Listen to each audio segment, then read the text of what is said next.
La verdad que no lo podíamos prever, pero sin embargo todos sabíamos que Bolsonaro más de una sorpresa nos iba a seguir dando. Y bueno, en ese sentido el libro, si bien queda ahí a medio camino a analizar el bolsonarismo, nos parecía interesante poder darle continuidad a ese proyecto editorial que sale y surge justamente de allí, de Paraná y de la Facultad de Trabajo Social y de la Universidad Pública. Y en este contexto nos parecía interesante reflexionar sobre el caso brasileño. ¿A qué reflexión a grandes rasgos se puede llegar respecto de la situación de Brasil? A ver, hay como varios niveles de interpretación. En primer lugar, es la urgencia del coronavirus. Y en ese sentido, claramente, la mayoría de los analistas plantean que la pandemia lo que vino es acelerar los tiempos de una situación que ya era crítica en Brasil.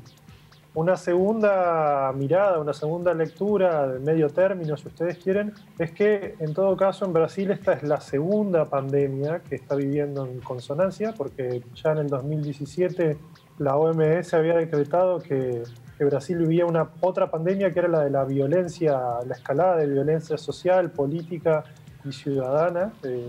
Brasil es uno de los países más peligrosos para el activismo social, para alguien que participa en una ONG o algún otro tipo de organización de la sociedad civil.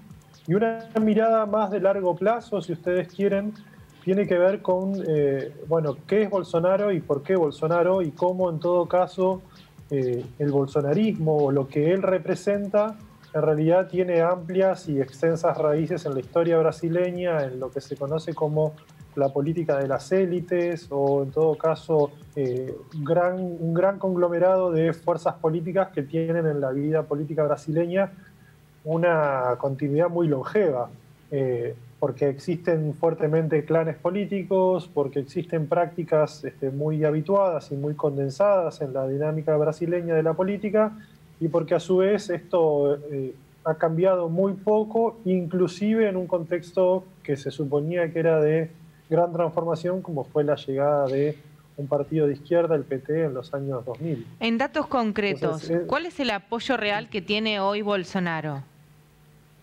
a ver, en realidad es una pregunta bastante difícil de resolvértela en los tiempos televisivos, pero te podría decir que se apoya en dos o tres vectores. El primero y principal que va a ocupar a partir de lo que suponemos una inminente desplazamiento de Bolsonaro durante lo que dure su enfermedad, es el apoyo en los sectores militares. Desde el año 1964, en el que irrumpen los militares en un golpe de Estado en Brasil, que no se ve una presencia ministerial tan fuerte por parte de las fuerzas de seguridad. Eso es en primer lugar. Entonces allí va a haber claramente una direccionalidad que va a tomar la mano de las orientaciones más castrenses. Un segundo vector tiene que ver con el Parlamento, y allí Bolsonaro se apoya y se ha apoyado en lo que se conoce como la bancada de la BBB, del buey, de la bala y de la Biblia, es decir, sectores que están en múltiples partidos pero que responden a estas tres orientaciones: defender la religiosidad, defender el agronegocio y defender básicamente la aportación de armas. Claro. Y por otro lado, un tercer elemento que tiene que ver en los apoyos de Bolsonaro, y eso indica por qué este presidente tan díscolo tiene el 40% de población que lo votaría si la elección fuera este octubre, que es justamente su impronta mediática. Bolsonaro es un líder de audiencias, es un líder de comunidades y redes sociales, y le habla directamente a la gente allí en las redes, y eso hace que justamente la opinión pública sea otro vector de apoyo. Claro. Juan, ¿aparece alguna figura política que pueda reemplazar a Dilma Rousseff o en todo caso a Lula para tratar de alguna manera sostener lo que es el Partido de los Trabajadores en la próxima elección? Mira, en principio la elección de este octubre es una elección municipal, por lo cual en realidad El PT funciona a nivel municipal mucho más descafeinado en términos ideológicos. De hecho, ha hecho alianzas con partidos de derecha para gobernar ciudades.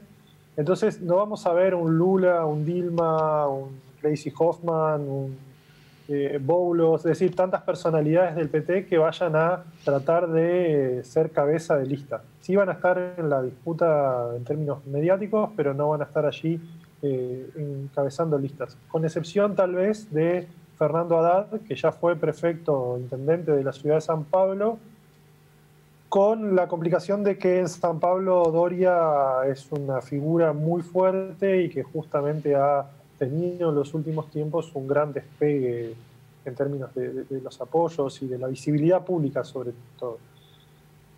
Por otro lado, tampoco hay otras fuerzas, si pudiéramos llamarle de izquierdas, que pueda ocupar o establecer de eje o de imán a todos los fragmentos que quedaron rotos luego de la caída y de la salida por el golpe a Dilma Rousseff. Con excepción tal vez de Ciro Gómez, lo que pasa que el problema de Ciro Gómez es que es una figura con una raíz territorial muy acotada. Es como si yo le dijera, es un candidato que proviene de, no sé, Santiago del Estero, una ciudad que un territorio que electoralmente es muy pequeño. Entonces, tiene mucha visibilidad pública, pero poca base de sustento político electoral.